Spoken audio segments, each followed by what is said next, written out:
In a quiet corner of the world, there lies a town that doesn't appear on any maps. It's a place forgotten by time, nestled deep within an ancient forest where few dare to wander. The trees surrounding the town are twisted, with branches like long fingers reaching toward the sky, blocking most of the sunlight and casting eerie shadows on the forest floor.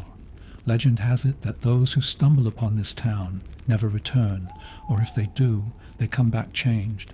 Our story begins with a woman named Evelyn, a seasoned traveler and a collector of legends. She'd heard rumors of the forgotten town from an old book she'd found in a second-hand store, its pages yellowed and edges frayed. The book held tales of strange occurrences, mysterious disappearances, and whispers of the quiet place, a name the locals used when they spoke of the town in hushed voices. Despite the warnings, Evelyn was curious.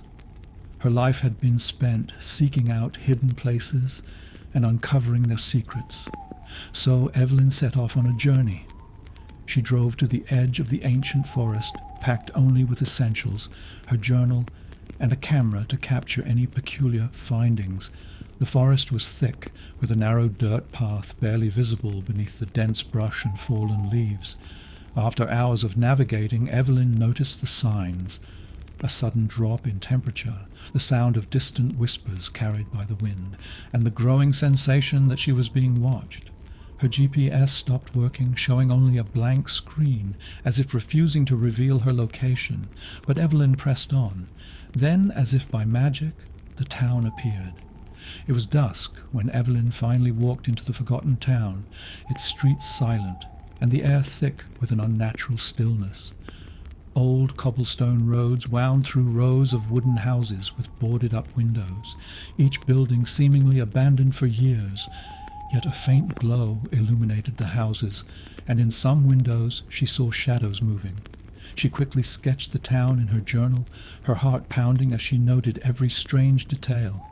There was no one outside, no animals, not even a breeze. It was as though time had frozen. Then Evelyn saw a small shop with a flickering sign that read, "Harlan's Antiques." She pushed open the creaking door and stepped inside, a bell above the door ringing in a hollow, chilling tone. Inside, the shop was dimly lit, filled with strange objects, old clocks that ticked out of sync, mirrors that seemed to distort reflections, and shelves lined with trinkets from another era. A voice startled her. A man, ancient-looking, with a face lined like tree bark, stood behind the counter. "Looking for something?" he asked, his voice barely above a whisper. "Yes, I suppose I am," Evelyn replied. "I've been looking for this town. I didn't think it existed." The man's eyes narrowed.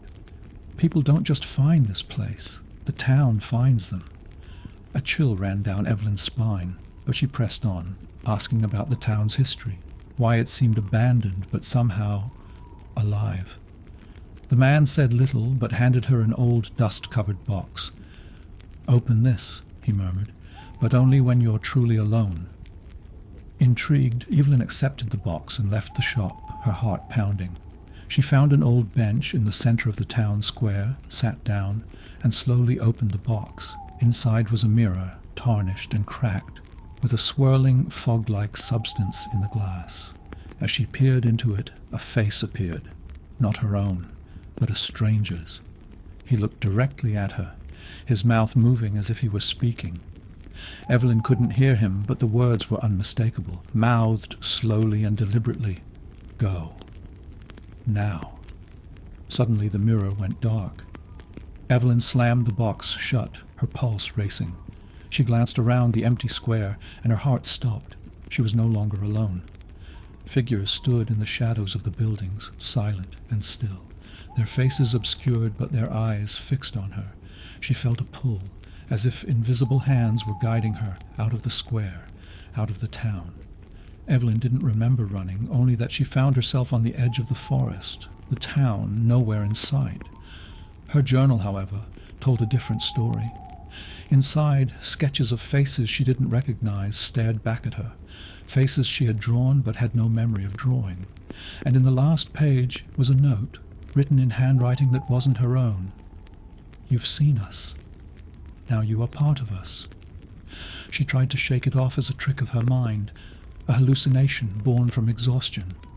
But no matter how far she travelled, she could still feel their eyes watching her, as though the town had somehow left a part of itself within her, a whisper echoing wherever she went. We remember.